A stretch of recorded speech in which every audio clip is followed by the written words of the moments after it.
Dinayo nga natin ang isa sa may pinakamasarap na bulalo sa Sampaloc, Manila na nakakapagpaubos lang naman ng 50 kilos ng karne sa isang araw. At hindi lang yan dahil meron din sila ditong pinagmamalaking kare-kare na niluto pa nga sa palayo. Sabayan mo pa ng kanilang sisling-sisig na natural ang pagkakaluto at mananakam ka talaga sa sarap. Kaya nga pagkabukas pa lang ng kanilang store ay dinadagsa na agad to ng kanilang mga parokyano. Yan guys, nandito nga tayo ngayon sa may kahabaan ng Maceda Street. Corner lang yan ng Calamba Street. Dito sa may Sampaloc, Manila. At dinayo nga natin dito yung nagtitrending ngayon dito sa may Maceda na bulaluhan. Ito nga yung bulaluhan sa Maceda. So samahan nyo ako at tikman natin yung kanilang mabisang bulalo dito.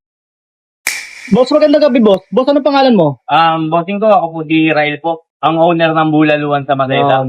Boss Ryle, ano yung mga specialty nyo dito? Ang specialty po natin dito, bossing, is yung special for bulalo, special kare-kare, at sisig, bossing. Yun, boss, yung mga binibenta nyo dito, all pork po yan? Yes po, puro pork po ang gamit natin, bossing, para sariwang-sariwa po. Yun. Boss, matanong ko na boss, no? Magkano nagre-range yung price ng mga foods dito? Ang special pork bulalo po natin at special kare-kare is 290 pesos lang po. Good for sharing na po yung bossing.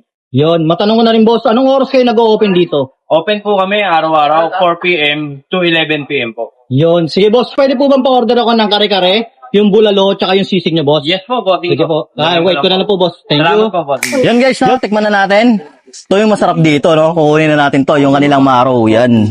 Yun. Uy.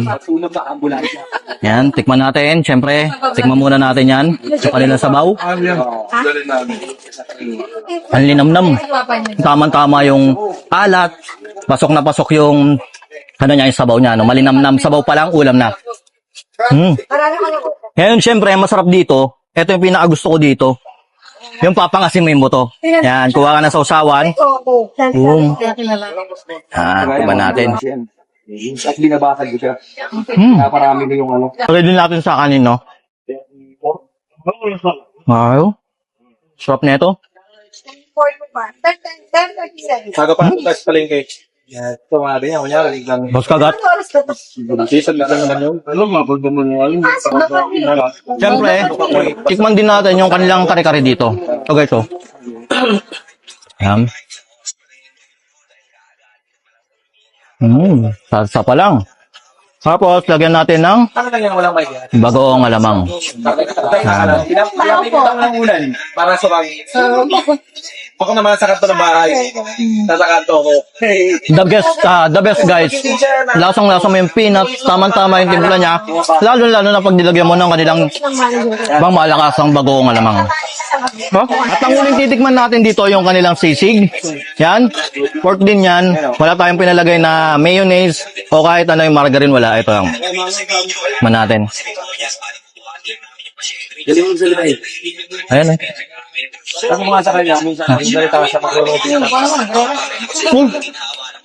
Kala mo yung habol eh. Ang sarap ng sisig nila. Okay nga po eh. Oo, ganda. Hindi pa natin pinalagyan to ng mga timpla niya. Yung natural lang to na sisig, pero promise, panalo. Hello guys! Naghahanap ka ba ng healthy kape? Bakit hindi mo subukan tong Santon Gold Coffee Mix para healthy ang iyong gising araw-araw?